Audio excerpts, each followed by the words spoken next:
Mary Bata sikkirizangako mwana omuntu kuvaayo n'akukuba n'entunula.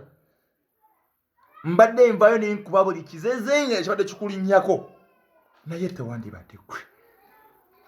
Njagala otambuza vidiyo eno. Tewandibadde ggwe Mary Bata. Ku bintu bye nkukoledde. Njiyeyo omubiri Mary Bata, njiyeyo omubiri Mary Bata, nkuyiddewo omubiri mwana. Buli muntu akimanyi wano ku apu nti mbadde nkwagala. Buli muntu ku apu wano akimanyi Mary Bata nkozesezza nga original camera nga saagala yadde n'akasanyufu muku kalage nti ndi musanyufu. Naye ssebo Mary Bata n'osalawo maleko emikwano. N'osalawo onjawukanye ne girlfriend wange. Olowooza bwe wampaka haga ng'oli mu kuyimba bwe nali nfukamidde nga nkaaba nali nzizeemu okuwa girlfriend wange haga.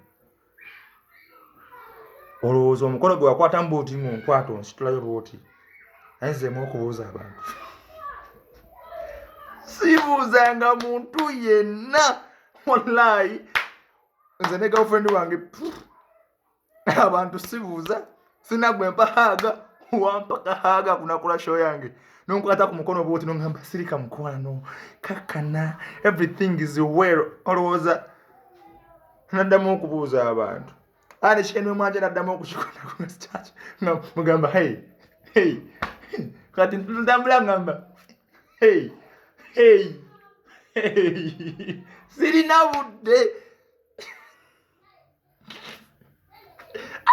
Kazigwe oli waddala mwana.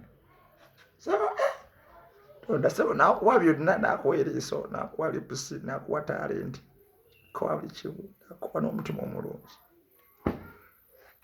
Aya basi.